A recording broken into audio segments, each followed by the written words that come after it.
बोल सियावर रामचंद्र भगवान की जय। आज गोस्वामी तुलसीदास जी महाराज द्वारा रचित श्री रामचरितमानस की एक चौपाई पर विश्लेषण करेंगे। गोस्वामी बाबा ने एक चौपाई का वर्णन किया है जिसमें आज देश में बड़ा ही आक्रोश फैला हुआ है नीचे वर्ण के लोगों में कि ये ग्रंथ जो है वो गलत है और इसमें जो चौपाई लिखी है वो बाबा ने गलत लिखी है। ऐसा नहीं है।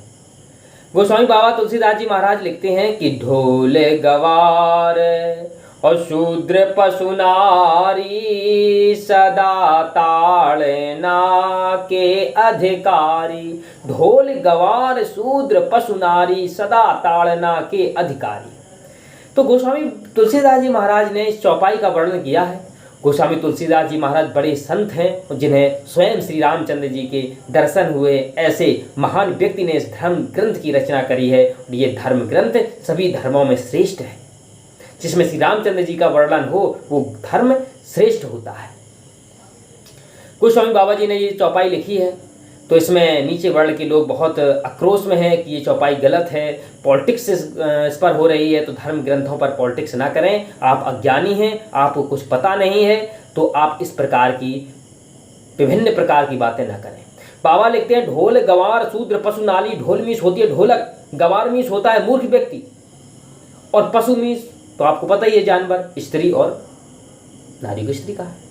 तो जब कोई ढोलक को आप बजाते हो तो उस ढोलक को आप बेतरतीब बजाइए, जिसकी कोई तरतीब ना हो। उठाइए ढोलक को, दोनों हाथों से पीटने लगिए, क्या वो सुर देगी? नहीं देगी। कोई गंवार व्यक्ति है, आप उसके पास जाके थोड़ा सा भी गर्म शब्दों में उस पर बात करने लगोगे, वो आपसे लड़ जाएगा। गंवार व्यक्ति है, उसको बड़े स्नेह और प्यार से बोलिए, वो आपको बहुत ही सुंदर उत्तर देगा। कोई पशु है, मान लो आपके यहाँ गाय है और उस गाय का आप को शाम को दूध निकालना है, तो आपने सुबह से ना तो उसको चारा दिया है ना उसको पानी दिया है, उसको प्रताड़ित किया है, क्या वो आपको शाम को दूध देगी? नहीं देगी। विचार करिए, कोई स्त्री है, आप घर में आपकी अर्धांगिनी है, आप सुबह से लेकर शाम तक उस पर हुक्म जमाते रहते हो, काम करवाते रहते हो और उसकी कोई भी ज़रूरतों को आप पूरा नहीं करते हो, न शाम से खाना खाने देते हो ना कुछ काम करने देते हो, क्या वो आपको स्नेह भरी दृष्टि से देखेगी? नहीं देखेगी। इसीलिए गोस्वामी तुलसीदास जी महाराज ने कहा है कि ढोल गंवार शूद्र पशु नारी। शूद्र, यहाँ शूद्र वर्ण के व्यवस्था का यहाँ वर्णन किया है गोस्वामी तुलसीदास जी महाराज ने। तो जो ये व्यक्ति होते हैं, शूद्र में छोटा व्यक्ति, तो जो ये छोटे व्यक्ति होते हैं तो उनके लिए क्या है, उनको स्नेह भरी दृष्टि से देखिए। उनके पास धन नहीं है तो उनको धन दीजिए और उन पर अपनी कृपा दृष्टि बना के रखिए, जिससे कि वो भी बड़े व्यक्ति हो जाएं। गोस्वामी तुलसीदास जी महाराज ने श्री रामचरितमानस की रचना करी है और यहीं पर रचना वाल्मीकि रामायण वाल्मीकि जी ने करी है। तो वाल्मीकि शूद्र वर्ण से थे, उनको ब्रह्म ऋषि ब्राह्मण कहा गया।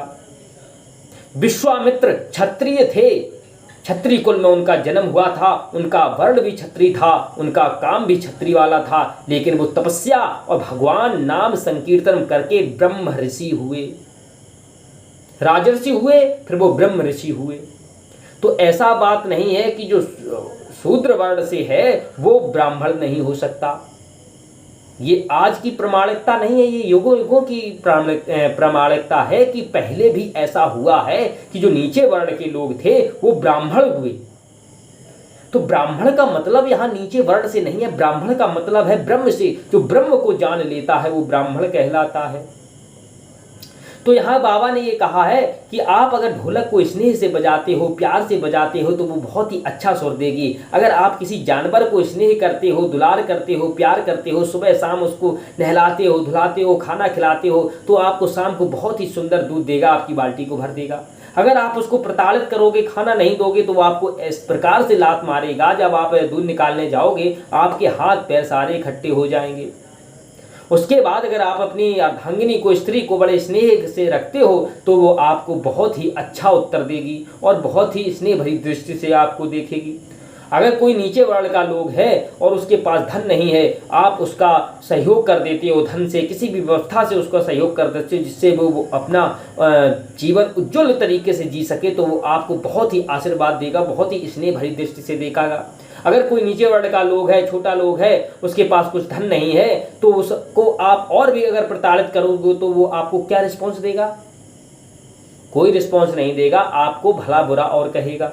तो इसीलिए बाबा ने कहा है कि जो छोटे लोग हैं, जो जानवर हैं, जो मूर्ख हैं, जो ढोलक है, इनको आप अगर स्नेह से बजाते हो, आप इनको अगर प्यार से रखते हो, तो ये आपको बहुत ही प्यार से रखेंगे, बहुत ही स्नेह भरी दृष्टि से आपको देखेंगे और बहुत ही आपका स्नेह करेंगे।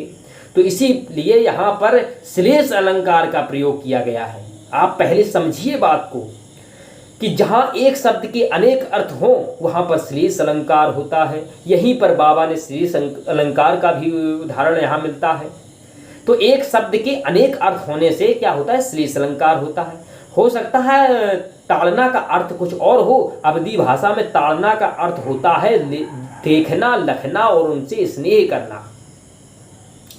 इस प्रकार से अर्थ होता है। सोचने वाली बात है, अध्यात्म की बात है। इसमें कोई अध्यात्म की बात तो छोड़ दो, आप अपनी बुद्धि से ही इसमें आप विचार करिए। अगर कोई आपके यहाँ पशु है और उस आप पशु को स्नेह नहीं करते हो, प्रताड़ित करते हो, तो क्या करेगा? आप जैसी पास में जाओगे वो आपको इस प्रकार से अपनी ठोकर मारेगा कि आपके हाथ पैर सारे इकट्ठे हो जाएंगे। तो इस प्रकार से अगर आपको ज्ञान नहीं है तो गलत तरीके से इस प्रकार की भ्रांतियां ना फैलाएं।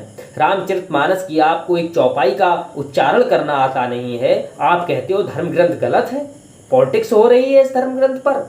जिस पॉलिटिक्स करने वालों को वर्ण नाम अर्थ संघा नाम रसा नाम छंद साम अपी पूरा श्लोक याद नहीं है, रामचरितमानस की रचना किसने करी, कब करी, ये कुछ पता नहीं है, और उस पर आप अपने विचार रखते हो, आप उसमें संशोधन करने की कोशिश कर रहे हो। अक्षर आपको का खा का पता नहीं है और आप उस पर विश्लेषण कर रहे हो, संशोधन कर रहे हो। गोस्वामी तुलसीदास जी महाराज जिन्होंने स्वयं श्री रामचंद्र जी के दर्शन करे हैं, उन पर आप उंगली उठा रहे हो, उनके ग्रंथ में आप उसमें अमेंडमेंट कर रहे हो। ऐसा मत करिए। गोस्वामी तुलसीदास जी महाराज ने बड़े ही सुंदर धर्म ग्रंथ की रचना करी है और ये 2024 में धर्म ग्रंथ राष्ट्रीय धर्म ग्रंथ के रूप में घोषित होगा। और सभी सनातनी धर्म हिंदू धर्म के लोगों से मैं आग्रह करता हूं कि इस प्रकार की जो पॉलिटिक्स पार्टी है उसमें आप भ्रमित ना हो और अपने धर्म ग्रंथ को बचाएं और अपनी धर्म का प्रचार प्रसार गलत तरीके से ना करें, जिससे अन्य धर्मों में हमारे धर्म पर उंगली उठे। इसीलिए आज के लिए इतना ही। बोलिए सियावर रामचंद्र भगवान की।